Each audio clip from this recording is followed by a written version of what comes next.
Bien, en realidad, digamos, yo le quise poner esto ahí, probablemente han tenido tiempo de leerlo, una frase de Einstein, que es la razón, la ciencia, donde él dice que lo que le interesa es conocer el pensamiento de Dios que hizo todo esto. Y la respuesta está en el prólogo según San Juan, de que el Hijo único, que está vuelto al seno del Padre, lo ha revelado, y la síntesis un poco en la fides ratio, ¿no? La fe y la razón como las dos alas del espíritu humano, digamos, ¿no? Y nada más que como una especie de síntesis al final, digamos, de lo que sería la teología. Bueno, digamos, yo les pongo aquí rápidamente los distintos puntos que brevemente quisiera tocar, digamos, porque son más reflexiones que un desarrollo teórico, digamos, reflexiones en torno a la presencia de la teología en un instituto de formación docente católico, ¿no? Son estos 6 puntos. Y en cuanto a la ocasión de esta reflexión, vino ya en el año 2013, cuando se estaban definiendo los nuevos diseños para las carreras docentes, apareció el tema de que ya no había más EDI, sino que eran sustituidos por las unidades de definición institucional, que por lo menos acá en la provincia son unidades en donde las instituciones pueden elegir temas relacionados con la formación específica. Por lo tanto, desapareció la teología. Eso provocó en su momento una cierta conmoción, digamos así, bueno, y ahí se me ocurrió hacer una nota, 2 páginas sobre este tema, la compartí, y parece que un docente o un directivo pidió que esto lo desarrolle acá en esta jornada, digamos así. Por lo menos así me la vendieron, lo justificaron, digamos.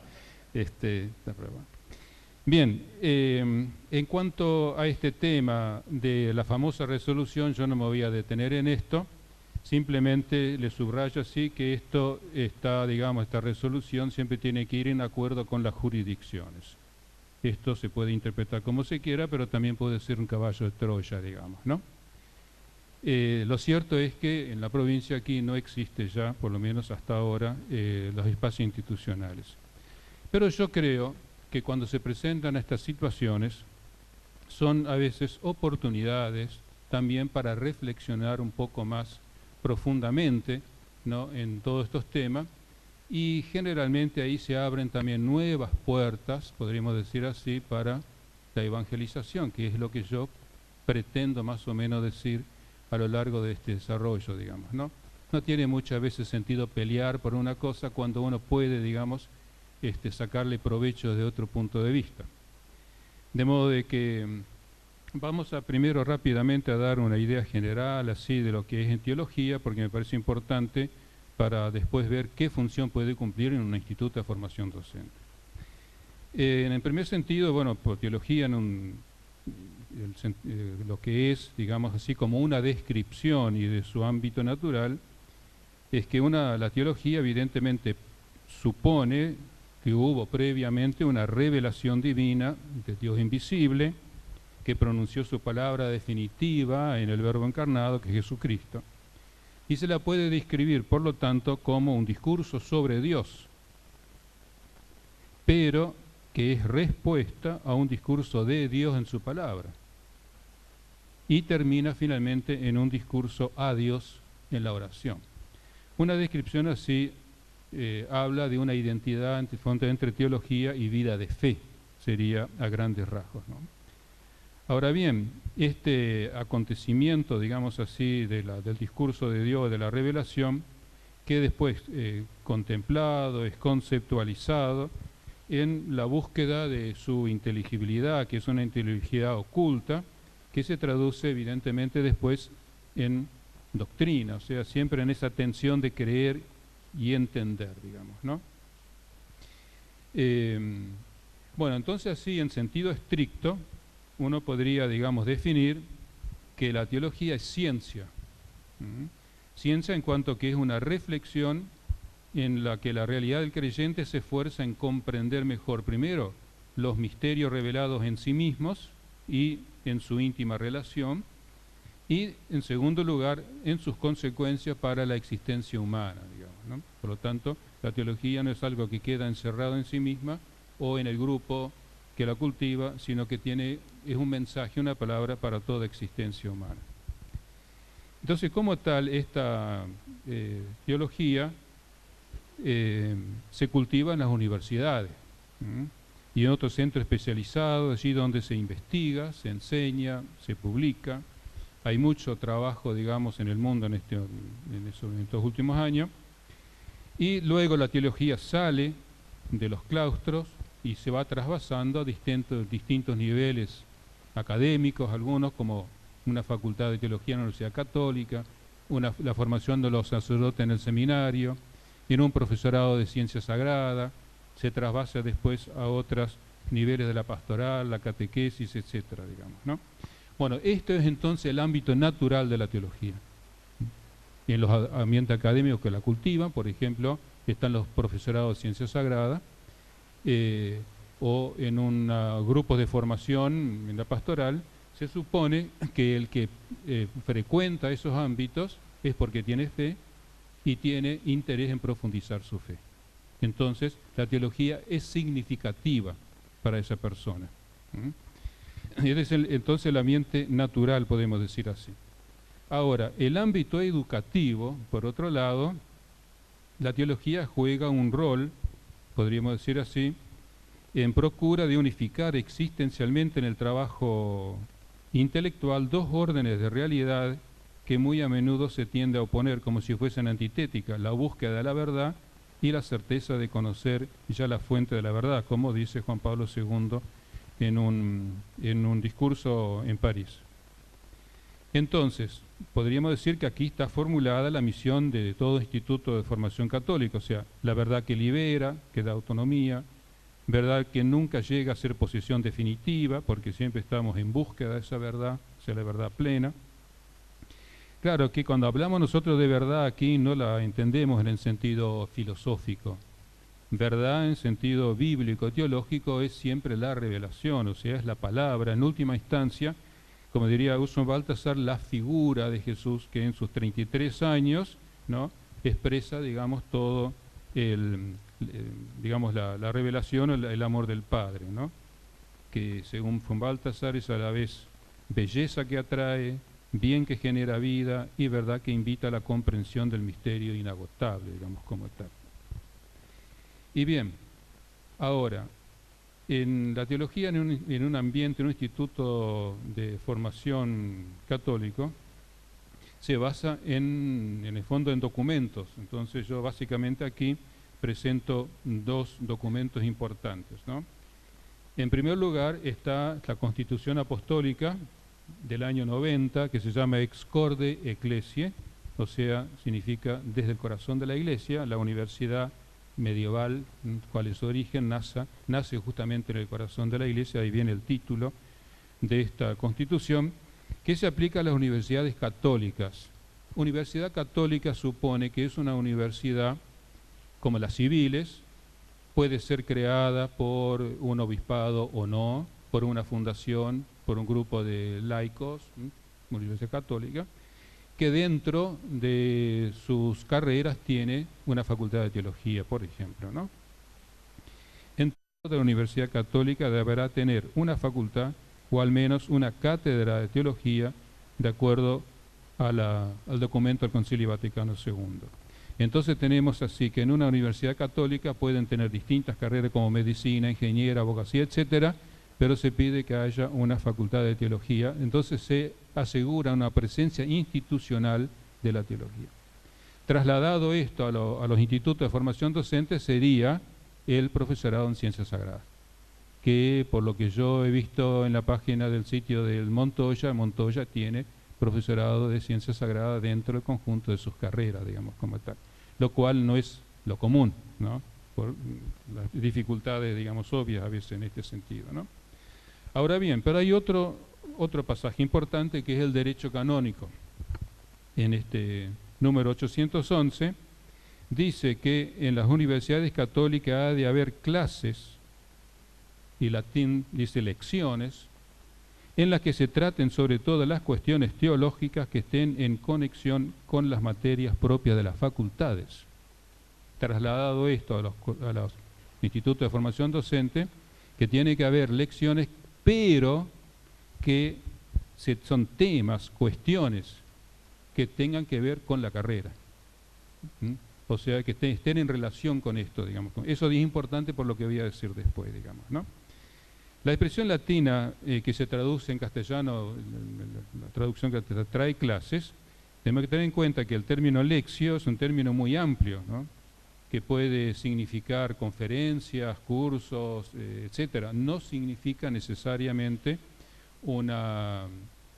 digamos una materia, una asignatura o un espacio obligatorio dentro de la estructura curricular. Son cuestiones teológicas en conexión con la materia, digamos, como tal. Bueno, de acuerdo a esto, un instituto de formación docente pretende garantizar, de alguna manera, ¿no es cierto?, la presencia cristiana en el mundo de la educación superior, ¿no? Bueno, ahora esta presencia se da naturalmente en el ambiente mismo de la institución, porque esto es la clave en última instancia de un instituto de formación docente, es el ambiente que se vive, que se respira, ¿no?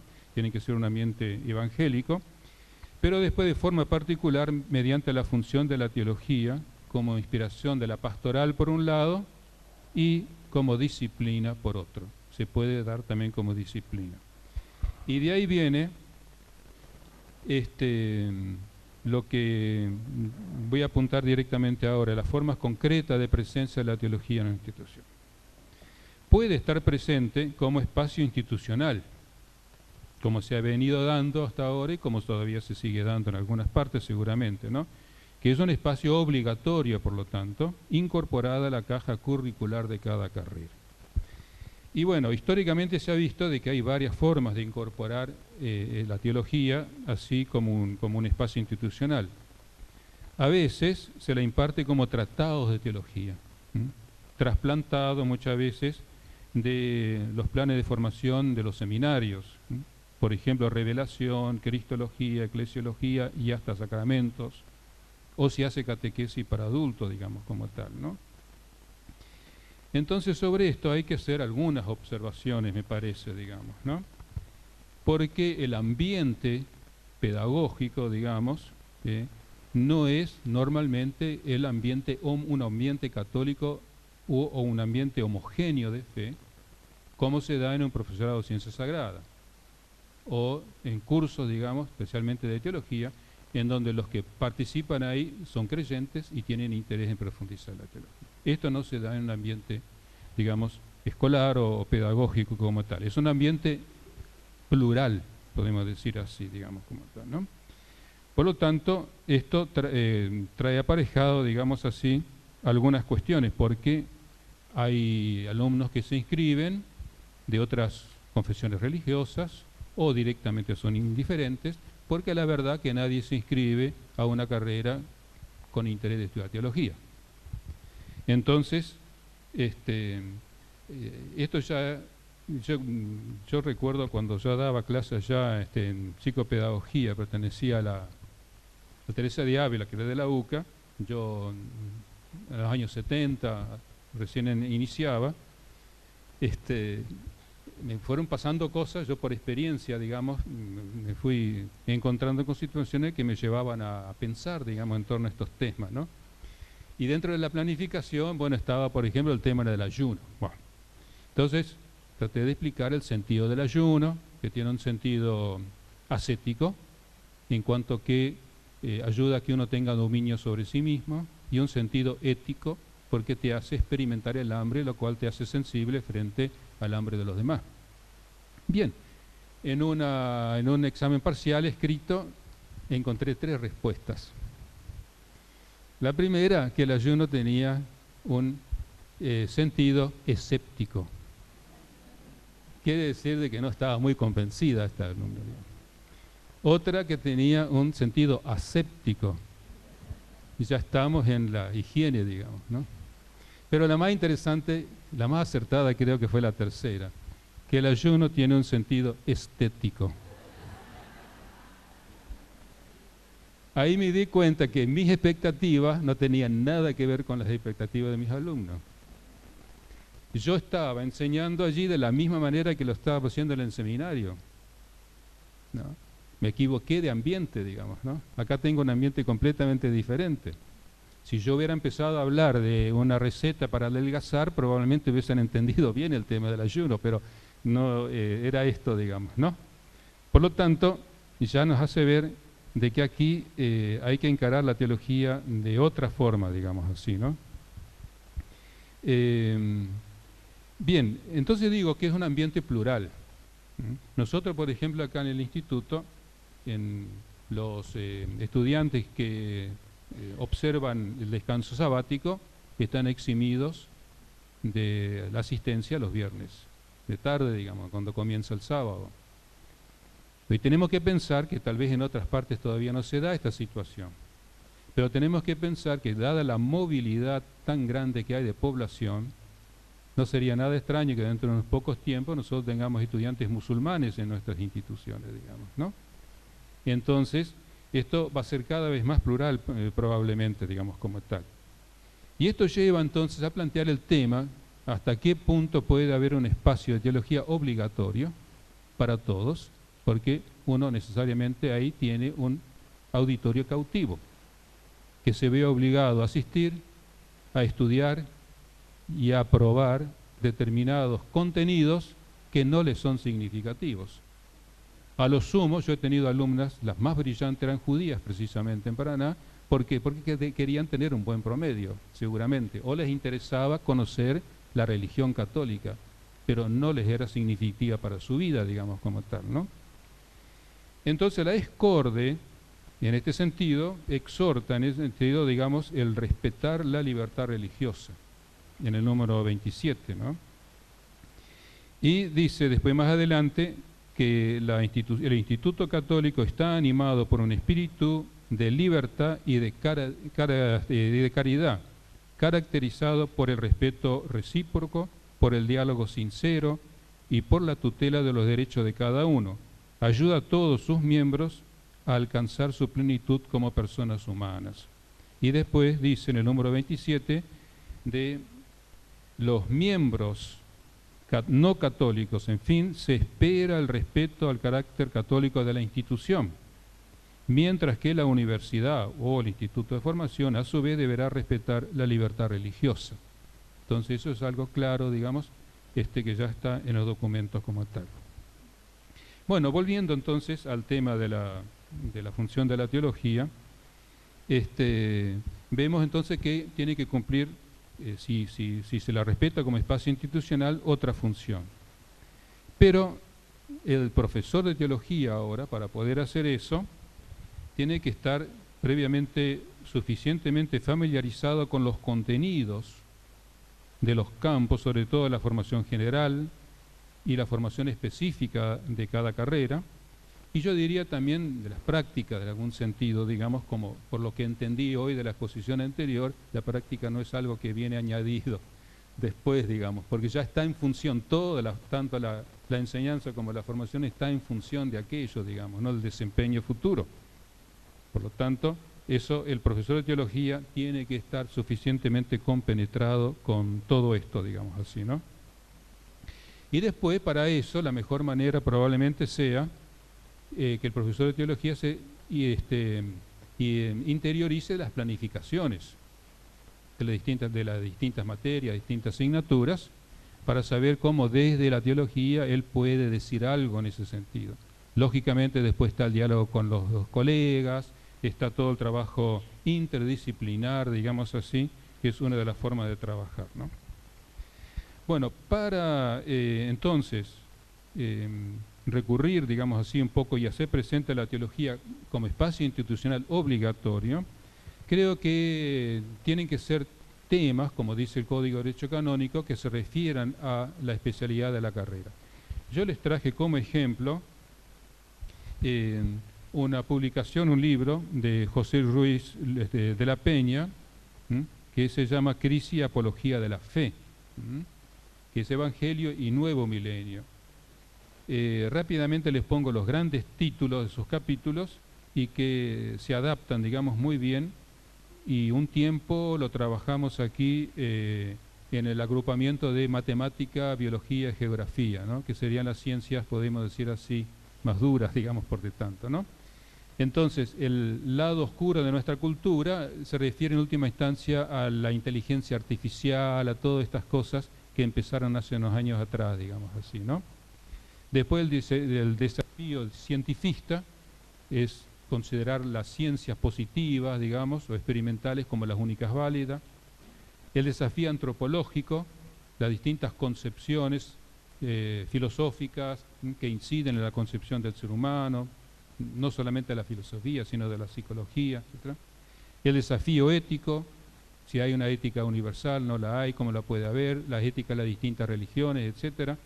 El desafío ecológico, y finalmente con una propuesta consistente en una nueva propedéutica para una nueva evangelización. Eso posibilita el diálogo desde la teología con las distintas asignaturas, digamos, de determinadas carreras como tal, ¿no? Bien, acá nosotros no hemos podido desarrollar un programa como debería ser, digamos, hasta ahora son ensayos, pero responde a esta preocupación, digamos, como tal. Bueno, después otra cosa que dice la Escorde, que la educación de los estudiantes debe integrar la dimensión académica y profesional con la formación en los principios morales y religiosos y con el estudio de la doctrina social de la Iglesia. Eso también está en el documento, ¿no? Y bien, principios morales y religiosos, eso es algo que se puede encarar como una realidad universal.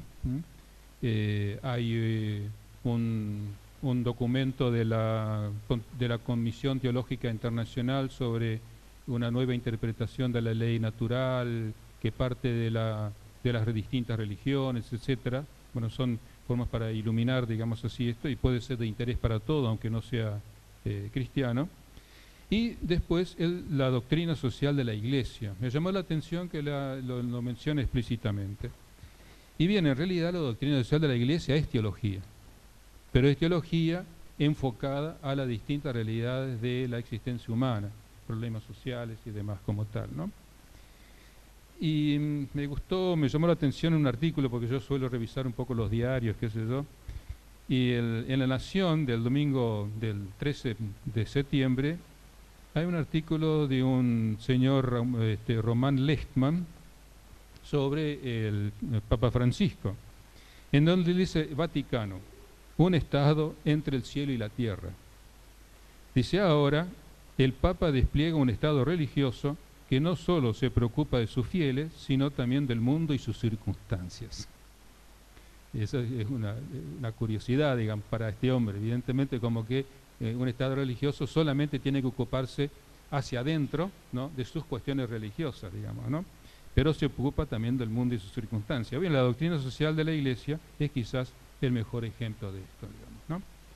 Se podría simplemente tomar el compendio de la doctrina social cristiana y revisar el índice, y ahí se tiene todas las gamas posibles de temas, digamos, ¿no?, sociales, económicos, políticos, sobre esto. Bueno, esto entonces los profesores primero de teología tienen que estar, yo diría, compenetrados con la carrera, los distintos ámbitos, las distintas asignaturas, ¿no?, poder moverse como colega con los demás profesores, ¿no?, y trabajar así de una forma mano a mano. En segundo lugar, creo que es importante que si hay profesores de teología, deberían estar compenetrados también con los diseños curriculares del nivel para el cual se están formando, sea primario, nivel inicial o secundario, porque precisamente hasta allí tiene que llegar todo esto, ¿eh? Entonces, tradicionalmente se decía, bueno, hay teología en un instituto católico para la formación general. Yo diría, eso no sirve, porque el estudiante se está preparando en concreto para una práctica, como estamos escuchando en la conferencia anterior, digamos, ¿no? Y ya hay que tener en cuenta aquello, ¿no? Porque si no, la formación ¿a qué apunta? Apunta justamente al futuro desempeño, ¿no? Ahora bien, teniendo en cuenta un poco rápidamente estas distintas ideas que tal vez yo les fui largando así muy, muy rápido, uno tendría que decir que la teología no está en su ambiente natural en un instituto de formación docente. Cumple otra función. Y tal vez se podría decir que es una teología entonces fronteriza. Una teología que desde su centro específico dialoga con la realidad educativa, tratando de hacer su aporte, ¿no? Y haciendo ver que es un aporte razonable, aunque no todos compartan, digamos, esa visión, pero es un aporte razonable. Como podemos ver, un ejemplo inmediato, la encíclica del Papa sobre la ecología es un aporte razonable, evidentemente, a un problema que nos afecta a todos, digamos como tal, ¿no? Bueno, esto es cuando hay un espacio institucional. Pero ¿qué pasa cuando no hay espacio institucional? Como nos pasa a nosotros aquí con 5 carreras que ya tienen otro plan. Bueno, en este caso, digamos, hay que asegurar de alguna manera estos contenidos en estos distintos niveles, digamos, como tal, ¿no? Y aquí uno tendría que decir, bueno, lo importante que de alguna forma el profesor que se forme, digamos, tenga también algo que decir cuando después se desempeñe en el propio nivel. Por ejemplo, llegando al nivel secundario, que no es nuestro, por ejemplo, en ciencias naturales. Ciencias naturales evidentemente está relacionado con muchísimos problemas de bioética, pongamos por caso. Un profesor que se forma para enseñar ciencias naturales también debería estar en condiciones de poder mostrar qué implicancias bioéticas hay en todo lo que él está enseñando. O en historia, pongamos por caso. En historia, sobre todo ahora, estoy dando ejemplos simplemente, ¿no?, que se insiste tanto en el nivel educativo de la historia latinoamericana, la historia argentina. Y bueno, ¿qué aporte de la Iglesia se puede mostrar a lo largo de la historia, concretamente en nuestro país, por ejemplo, ¿no? Y eso me llamó la atención porque hoy en día parece que hay bastante interés en este sentido, porque hay profesores de CONICET, por ejemplo, que tienen investigaciones sobre la presencia de la Iglesia en la historia argentina. Podemos recordar a Roberto Di Stefano, Lori Sanata, también de la Universidad San Andrés hay una investigación, Zanca, creo que es el apellido, sobre los intelectuales católicos de los años 30, 40, digamos por ahí. O sea, se está investigando, por lo tanto es interesante también poder mostrar el aporte, porque la Iglesia, digamos, no es una especie de sociedad aparte, es parte de esta sociedad, es parte de que ha construido también la historia, digamos, argentina. Entonces es importante conocer esto para tener una visión también general. Lo mismo pasa con la historia latinoamericana, por ejemplo, o el tema de los derechos humanos. Hay muchas cosas hay un libro interesante que se llama El amanecer de los derechos humanos, que muestra cómo en la conquista española aquí hubo una preocupación por respetar el derecho de los indígenas, concretamente la reina Isabel exigía, digamos, y hay proyectos concretos, por ejemplo, de pequeños hospicios para niños indígenas desnutridos, etcétera. O sea, hay gestos muy concretos en este sentido. Bueno, esas cosas sería bueno conocerlas, digamos, como tal, ¿no? Como parte, digamos, como ejemplo. Y lo mismo, digamos, la Biblia. En todo lo que es lengua, la Biblia es una obra literaria y hay estudios de la Biblia desde el punto de vista como una obra literaria. Es decir, se pueden incorporar muchísimos elementos que son propios, podríamos decir así, de la teología, pero que o pueden enriquecer aquellos, digamos, contenidos del secundario. No quiero alargar más en esto, digamos, ¿no? Pero hay otra forma también interesante, me parece, que es hacer conocer determinadas personalidades que se destacan, digamos así, desde el punto de vista cristiano. Menciono el caso ahora de Enrique Yo. Lo menciono porque ya se ha introducido su causa de beatificación. Bien, es un empresario, era gerente, digamos, delegado de la cristalería Rigoló de Berazategui. Bueno, su forma de concebir la función de empresario, su relación con los obreros, su vida familiar y su profunda espiritualidad son realmente un claro ejemplo, digamos, del poder de alguna manera transformador de la fe, ¿no? Que va a trazar, diría, el brillo de la gracia, digamos, como en una persona. Les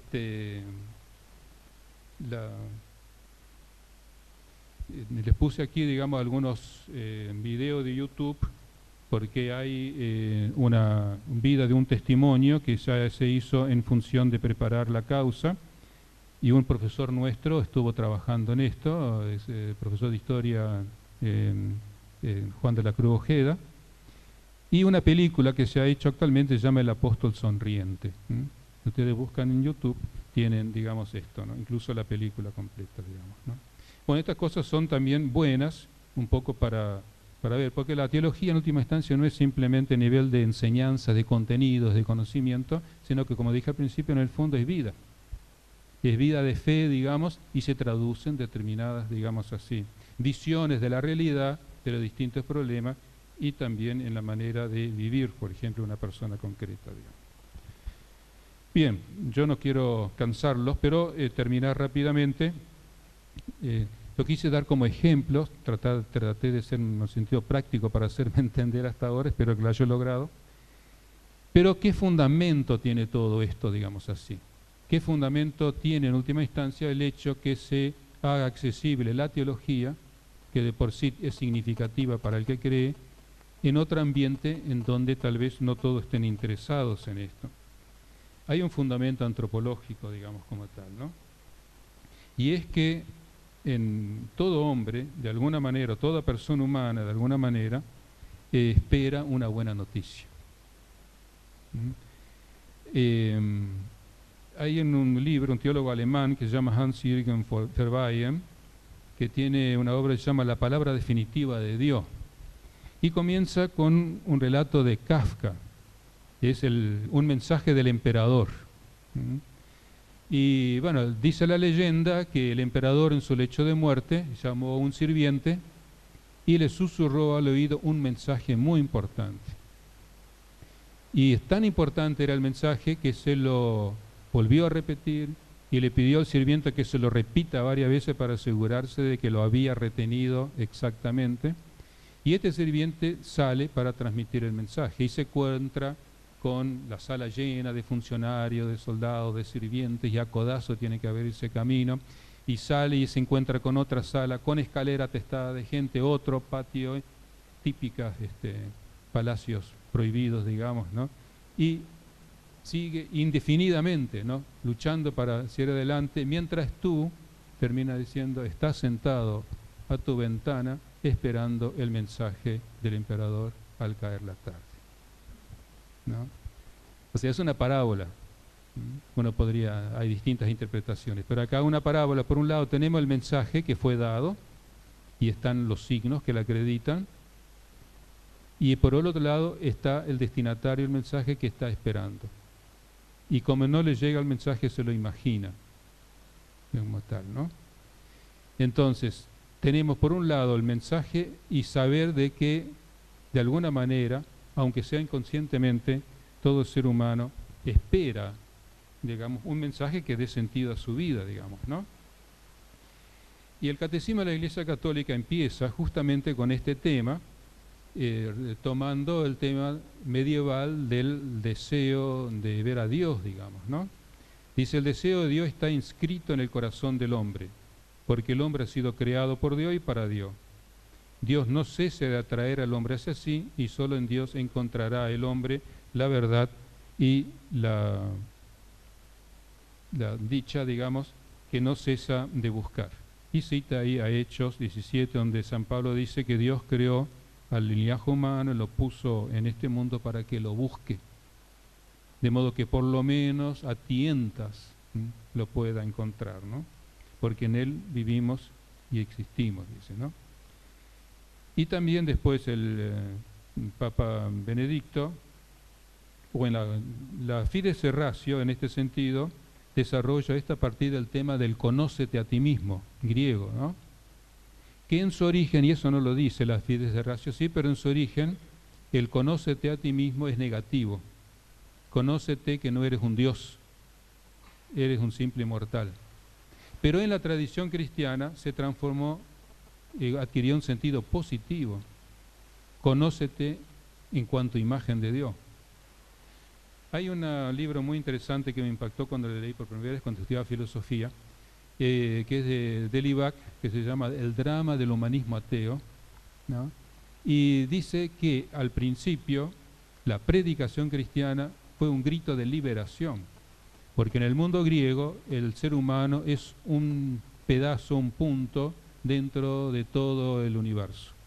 Está como encerrado dentro de ese universo y no hay perspectiva de salida. En cambio, cuando se anuncia de que el hombre ha sido creado a imagen de semejanza de Dios, se ve libre del mundo, ¿no? Y de ahí arranca probablemente, según algunos también, después el dinamismo para la transformación del mundo, etcétera, digamos, como tal. Que fue un grito de liberación. Probablemente hoy ese grito, como dice Canta la Mesa, sea eternidad, porque nosotros vivimos inmersos en el tiempo y en un tiempo que es terriblemente fugaz por otro lado, ¿no? Y eternidad es algo que le da una perspectiva, un sentido más allá del tiempo, digamos, ¿no? Y bien, sin formular, digamos así, estas preguntas, de alguna manera en cada ser humano la búsqueda de sentido está. De ahí el gran éxito que ha tenido la logoterapia en algunos campos, digamos, ¿no? Porque Viktor Frankl dice, mientras Freud trabajaba en el sótano buscando las perturbaciones, ¿no?, que causaban, yo quiero vivir en la casa, ¿no? Un sentido, ¿no? Y él tenía algunas experiencias de tratamiento con sus pacientes, en donde el momento de encontrar un sentido comienza y sabe para qué vive, digamos, y eso le permite al mismo tiempo superar muchos otros problemas y traumas, digamos, como tal, ¿no? El sentido. Y quisiera citar acá de Papa Benedicto en la exhortación postsinodal de Verbum Domini, refiriéndose a la juventud. Dice que en la edad de la juventud surgen de modo incontenible y sincero preguntas sobre el sentido de la propia vida, sobre qué dirección dar a la propia existencia. A estos interrogantes solo Dios sabe dar una respuesta verdadera, y esta atención al mundo juvenil implica la valentía de un anuncio claro. Entonces, al decir que la teología en un instituto de formación no está en su ambiente natural, no significa que no deba existir un anuncio claro, digamos, ¿no? No estará como un espacio dentro de la estructura curricular, pero el anuncio claro debe resonar, porque Kafka está sentado esperando el mensaje, ¿no? Bueno, y en la misma exhortación hacia esta premiante afirmación dice que corremos el peligro de dar por descontado en la vida cotidiana el hecho de que Dios hable y responda a nuestras cuestiones, ¿no? Bien, voy a ir un poco más rápido para verificar un poco desde ese otro ángulo esto que veníamos diciendo. Hay autores que lo tratan desde el punto de vista más bien de la filosofía, ¿eh? Por ejemplo, Piper, cuando habla de la esperanza, dice lo siguiente, dice: de la gratitud que se siente porque se nos concede en realidad aquello que por naturaleza deseamos y amamos más profundamente, el poder decir desde lo íntimo del corazón que hay algo que es bueno. En el fondo siempre, digamos, está eso, poder decir que algo es bueno, digamos, ¿no? Y me da un sentido. El que ha trabajado mucho esto a fines de 1800 ya es Boris Blondel, que en la Sorbona, en un ambiente en aquella época muy descreído, ha querido mostrar cómo el estudio filosófico del ser humano como tal permite hablar de una apertura a una cierta trascendencia. A modo de ejemplo, para entendernos un poco, él dice que en nosotros hay dos voluntades, ¿no? La voluntad querida, que es lo consciente, lo que nosotros elegimos positivamente, ¿no?, en cada momento, porque nuestra vida es una acción constante, siempre vamos eligiendo, y a medida que elegimos, concretamos esto, pero después seguimos y seguimos. Y esto es señal, dice él, de una voluntad que quiere profunda. O sea, hay algo en el ser humano que quiere, no sabe qué quiere, pero quiere algo que sea definitivo. Por eso siempre vamos eligiendo sin cesar, digamos, como tal, ¿no? Piper lo habla desde el punto de vista de la esperanza, cuando él dice de que hay esperanzas penúltimas, las que vamos concretando a lo largo de la vida. Pero en el momento de la muerte surge una esperanza última, que no se sabe qué se espera, pero se espera. Un poco como Schiller en una poesía que tiene por ahí que dice, y el hombre también junto a la tumba planta el árbol de la esperanza. O sea, eso está bien arraigado en el profundo, digamos, lo cual nos está abriendo que hay una tendencia como la aguja de la brújula que está permanentemente apuntando al norte. Si está apuntando para allá, es que hay algo allá. No puede ser algo vacío, digamos, ¿no? Y acá justamente en este tema de plantear esta apertura, digamos, aunque sea inconsciente, ahí encaja la revelación, digamos, ¿no? Como el anillo al dedo prácticamente, digamos, ¿no? Porque es una respuesta. Se la puede tomar como una respuesta puramente hipotética, no importa, pero es una respuesta que responde a esta inquietud profunda, digamos, como tal.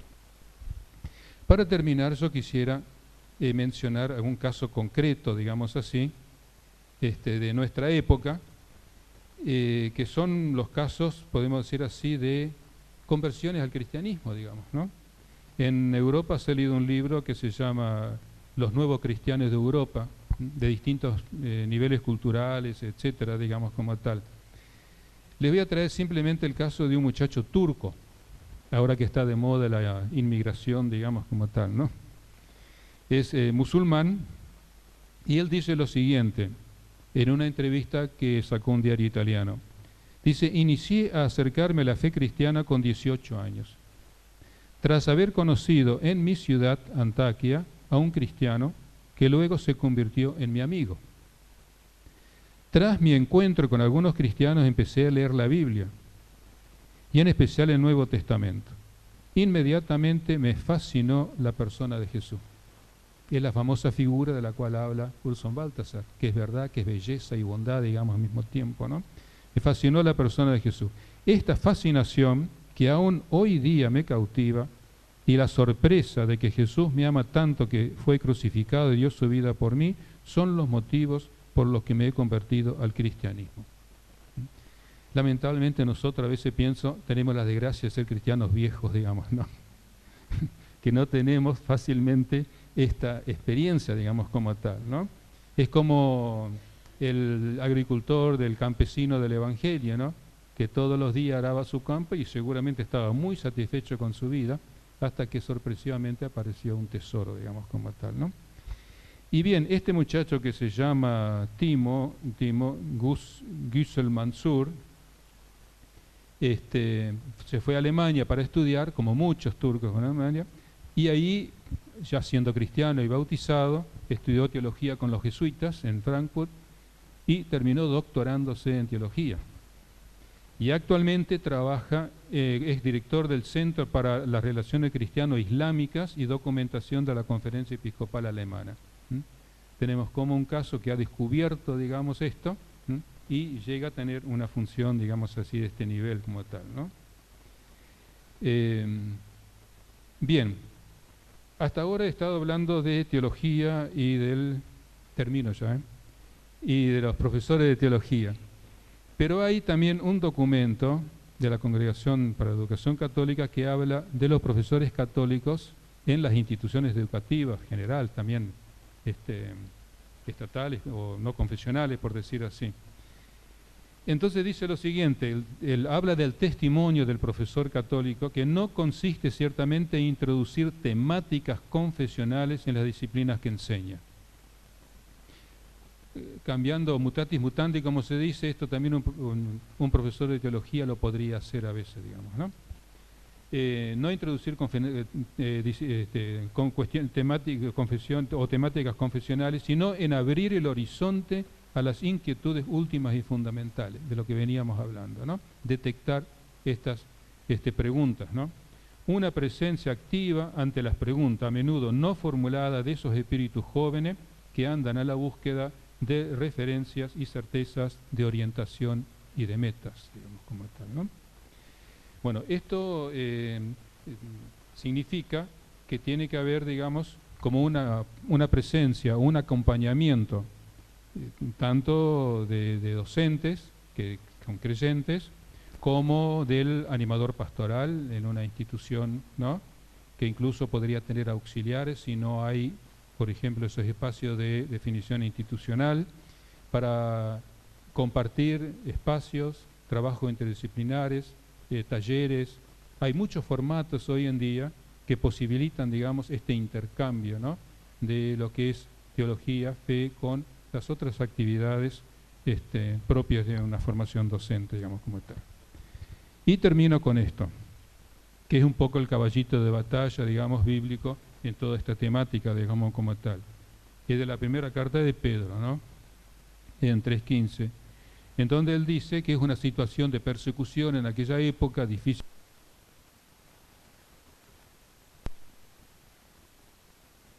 Respuesta, una explicación razonable, apología, el término griego, a quien requiera de ustedes el fundamento de la esperanza que hay en ustedes, pero con amabilidad y respeto. ¿Sí? La actitud de compañía, la actitud de acompañamiento, la actitud de respeto, ¿no?, de amabilidad, pero saber dar una explicación razonable de que por qué creemos y por qué vivimos o por qué tenemos esperanza. Y hay una observación importante acá que a veces desaparece de las traducciones. A quien requiera es un participio sustantivado, no es una pregunta por una doctrina, ¿no?, sino es una pregunta personal. Aquel que personalmente se acerca, ¿no?, ese participio griego, que lamentablemente solamente lo tiene la lengua clásica, ¿no?, que da este matiz, digamos, como tal, ¿no?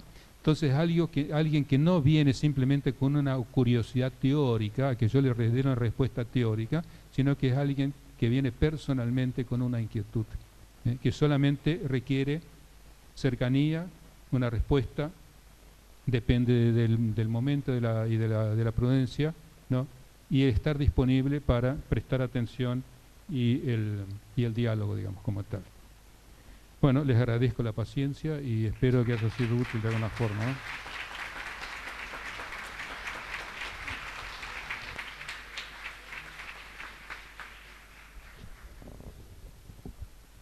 Bueno, muchas gracias, Padre Frank. Esperamos si tienen alguna consulta para hacerle.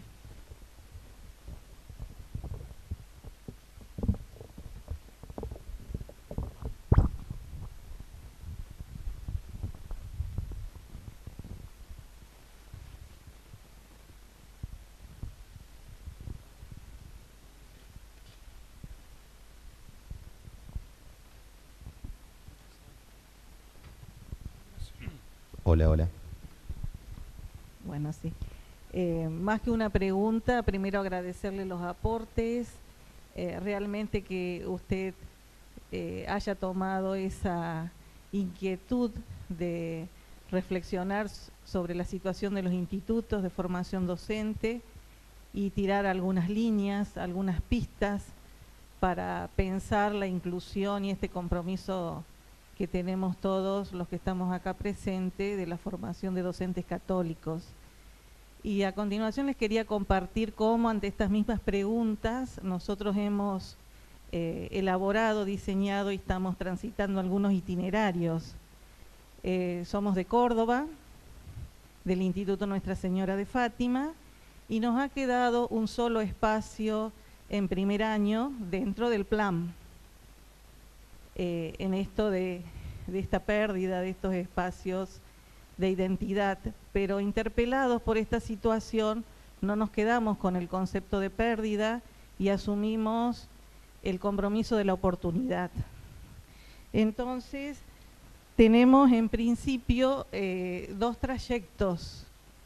Este primer año que está dentro del plan, nosotros trabajamos en un proyecto en clave pastoral. Entonces, el primer año que queda dentro del plan está destinado al anuncio, al querigma, a dar esta oportunidad de acercamiento, como usted lo decía acá, a quien lo requiera. Y después se convierte en optativo el trayecto. Hemos utilizado el segundo, tercer y cuarto año del trayecto pastoral, que conduce a la formación de un docente católico con una certificación que gracias a Dios tenemos, que lo habilita como maestro catequista. Entonces, el piso del primer año queda como anuncio, como invitación, y a continuación el que opta y quien lo requiere realiza ese trayecto, que son con horas extracurriculares, digamos. Aquí hemos utilizado como fundamentos la propuesta de Aparecida para la formación de discípulos y misioneros de Cristo. En el plan, después del primer año, hemos optado por la pedagogía del aprendizaje servicio solidario de inspiración católica, y donde, además de varios pasajes del Evangelio, como también los hemos visto estos días, el samaritano, el encuentro de Jesús con los discípulos de Maús, etcétera, trabajamos el personalismo solidario de Juan Pablo II como inspirador para este trayecto, y en la pedagogía del aprendizaje servicio a la autora Nieves Tapia, de Focolarina, que nos ilumina respecto de estas prácticas. Y por otro lado, como sostén y acompañamiento, tenemos un compromiso con la evangelización del currículum a través de ejes transversales, que sería el compromiso de estos otros laicos de acompañar en la formación de estos docentes, y hemos establecido ejes transversales para cada uno de los años del profesorado. Y cuando hablaba de estos testimonios de vida, le sumamos, como si se pudiera sumar a esta propuesta, las figuras de los santos patronos de cada uno de los cursos, donde los estudiantes han elegido esa figura dentro de los doctores de la Iglesia que los puede inspirar como modelos y acompañar en este camino de formación de discípulos y misioneros de Cristo. Nada más, muchas gracias, y eso quería sumar. No, gracias a usted, porque evidentemente debe haber proyectos, digamos así, sería bueno comunicarlos, digamos, ¿no? Yo no sé si la página de Consudec puede tener un espacio para esto, y sería bueno, digamos, para ponerlo en común, ¿no? Porque aparte, como no hay recetas en esto, hay que ser muy creativo, y depende de las posibilidades, digamos, del lugar, institucionales y demás, digamos, ¿no? Padre, ¿Sí? Perdón. Padre Frank, acá. Ah, perdón. Yo era directora de carrera de una universidad católica, y las cosas que usted ha planteado son realmente las cuestiones fundamentales. Uno de los puntos más difíciles es esto que usted hablaba de los contenidos, son muchas veces paralelos, los de la teología, a los contenidos curriculares de las materias, y es trabajar para que los docentes puedan instalar este diálogo entre fe y ciencia, ¿no? Para iluminar realmente los aportes novedosos de la ciencia, pero que no se contrapongan con una visión de la persona humana, ¿no? Y que la respete. Y por otro lado, me parece que no sé cómo ni verlo, pero hay situaciones, usted decía, de quien viene al encuentro dar una explicación razonable. Pero creo que hay un paso más, y tal vez en este año de la misericordia lo podamos pensar, que es salir al encuentro porque es cierto que en el corazón del hombre siempre está la pregunta, que a veces no se anima ni sabe que la tiene que formular. Entonces, poder mostrarle al otro el amor que Dios le tiene y cómo va plasmando en su vida y las gracias que va recibiendo para poder transitar este camino en su formación docente, en este caso, me parece que es fundamental. No solamente esperar la pregunta, sino suscitar la pregunta desde la actitud del agradecimiento por las gracias recibidas, ¿no? Me parece que tal vez este sea el desafío, por lo menos es lo que a mí me hubiera gustado poder concretar en la universidad y no fue. Sí, es verdaderamente un desafío, ¿no? Es cierto que acá, por ejemplo, en uno de los documentos dice que debe haber un anuncio claro, digamos, ¿no? O sea, no es que se calle la cosa, digamos, ¿no? Y muchas veces cuando el anuncio se da, ahí responde a una inquietud, digamos, que uno no la conoce ni sabe, digamos, ¿no? Ah, bueno, ese es otro tema, sí. Sí. Por eso creo que a veces no hay posibilidad, digamos, como para transmitir muchos contenidos, digamos así, ¿no? Pero el ambiente que se vive, yo creo que es clave, digamos, porque tiene que ser un ambiente evangélico, digamos, ¿no? Y esto ya es como una especie de algo que orienta, digamos, por tal sentido, ¿no? Y después, otro detalle, creo que usted lo mencionó, el saber ciencia, esa síntesis, porque muchas veces se piensa que uno tiene la ciencia por un lado y después ver cómo acomodamos la fe. En realidad, lo notable es que la teología está respondiendo a cuestiones de la ciencia y la ciencia fundamenta cuestiones de teología. En la Universidad de Navarra es interesante, ellos tienen un centro de estudio de las neurociencias. Y bueno, hay unos estudios, incluso hay unos videos muy didácticos en eso, en donde la neurociencia de alguna manera fundamenta la ética, la neurociencia como ciencia. Porque yo no puedo entrar acá en estas cuestiones, ¿no? Pero hay como un atajo emocional, digamos, ¿no? Que me ayuda a vivir y entender el no hagas a otro lo que no quieres que te hagan a ti mismo. Porque cuando se da el caso de daños, por ejemplo, en determinada parte del cerebro, dice, predomina el centro de cálculo, ¿no? Y no hay empatía. Y entonces, yo para salvar 5 tengo que matar a uno, espontáneamente no lo voy a hacer porque en empatía no hagas a otro lo que no quiera. Pero si predomina en mí el cálculo, sí, prefiero matar uno antes que 5. Sí. Bueno, sí.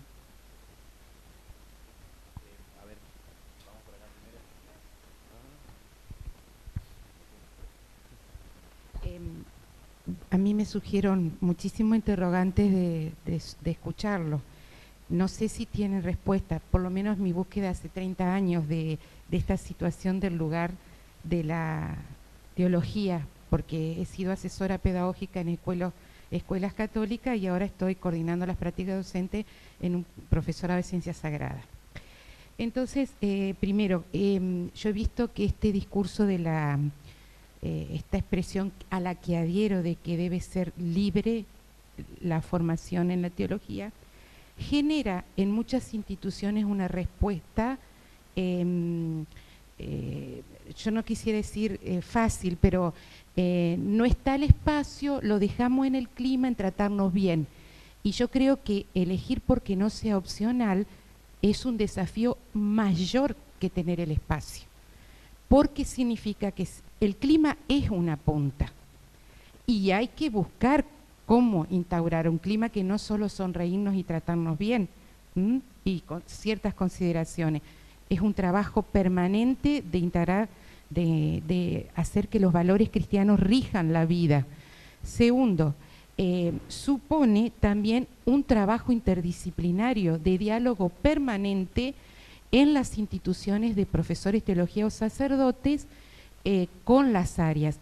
Situación que en mi experiencia no todos los sacerdotes están dispuestos, porque la teología es el saber máximo y todos nos tenemos que adecuar a la teología y no la teología entrar en diálogo con la ciencia, que es una gran dificultad en el trabajo interdisciplinario. Sí. Y quiero resaltar esto, porque en esto de que hacerla libre, los documentos actuales señalan la necesidad del trabajo interdisciplinario entre las instituciones, como base de una manera de presentar la cultura diferente, porque si no, en filosofía, en teología presentamos una concepción del hombre, en las pedagógicas están tratando otra, y no hay una integración. Entonces paso a la otra. Los documentos dicen no incorporar dos contenidos de la teología, pero en otros de la Escuela Católica señalan que es importante que ciertas temáticas se aborden en el aula de forma conjunta, teología y el profesor. Y eso es fundamental para mí. Es decir, porque el profesor de biología puede no saber la concepción de la Iglesia sobre la evolución, porque no ha tenido la formación. Pero sí, nosotros tenemos que resguardar que ese tema, cuando se trate en el aula, pueda estar el profesor de teología o el sacerdote o el profesor de ciencias sagradas, porque si no el chico queda con una cuestión en la cabeza. Lo mismo los alumnos de los profesorados. Entonces, está bien el espacio que sea libre, pero ojo con cómo abordamos esas temáticas.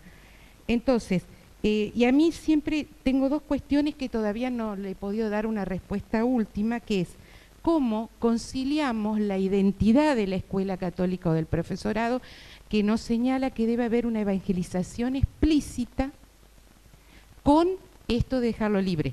Yo digo, para mí es un interrogante. Y luego el derecho universal a la libertad religiosa, que nosotros los cristianos no queremos defenderlo.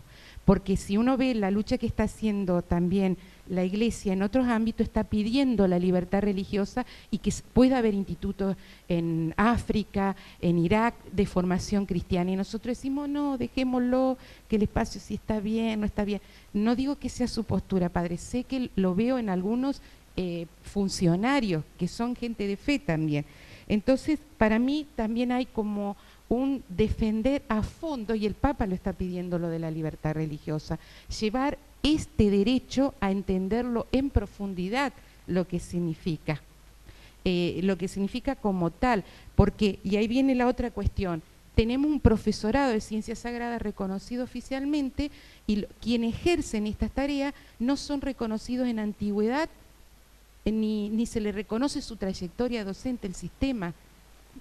Entonces, que ha sido, para los que estamos en el profesorado de ciencias sagradas, tuvimos una gran alegría cuando logramos que tuvieran el espacio de definición institucional, porque corría la antigüedad docente como puntaje, y esto se los quita. Es decir, pasan a ser ciudadanos de segunda los profesores de ciencias sagradas en el sistema. Son interrogantes que me genera esto, ¿no? Esta situación que para mí es complejísima, y no creo que no sé si le voy a ver una resolución. Y lo que voy es que seamos conscientes que un instituto católico tiene un puntal que no está siendo tan bien abordado, que es la formación de los docentes que están en sus institutos católicos, porque hoy hay muchísima bibliografía sobre cómo evangelizar el currículum, es decir, elaborar planificaciones, itinerarios con criterios evangélicos, a lo cual adolecen nuestros docentes. Entonces, también ahí creo que hay un desafío de la Iglesia de formar los docentes en estos aspectos, en la evangelización de su propio currículo. Como expresión de lo que me suscitó su charla, las dudas, las preguntas, ¿no? Evidentemente, digamos, lo importante es saber ver, digamos, el problema y ponerse a pensar, ¿no? Porque no hay recetas, ¿no? Hay cosas que son propias del sistema, ¿no es cierto?, del sistema educativo, que no, pero hay otras. Yo creo que hay cuestiones claves, pongamos por caso, de la, digamos, la gestión. La gestión debería, digamos, ver de qué manera, digamos, posibilitar ciertas cosas, digamos, ¿no? Y yo creo que todos estamos aprendiendo todavía en este sentido, porque de hecho acá surgió, sobre todo desde el momento en que desapareció el espacio institucional, sino capaz que seguíamos tranquilos trabajando como siempre. Por eso esos golpes a veces nos hacen bien, digamos, ¿no? Y se ve que hay proyectos ya en marcha en otra parte, y bueno, será cuestión de que se nos ponga en común, y uno puede, digamos, encontrar caminos a veces o ideas. Una realidad con la que nos encontramos cuando llevamos a hacer las prácticas del profesorado de ciencias sagradas es que las maestras dan catequesis y no han estado formados para eso. Y a mí me da dolor ver cómo se enseña la catequesis en las escuelas confesionales y a veces egresadas de institutos católicos. Entonces, para mí, como usted dice, esto es una real oportunidad. Creo que estamos viviendo un momento de la Iglesia riquísimo, pero creo que los institutos de nivel inicial y primario se tienen que poner a pensar realmente qué le ofrecen a aquel docente que va a ir a la escuela católica y que no le queda otra que asumir la enseñanza de la ciencia religiosa, y lo asume a veces desde una fe no resuelta Sí. como elemento. Sí, sí, eso es otro tema aparte que yo sé que hay otras opciones por ahí, pero bueno, sí, sí, sí, sí.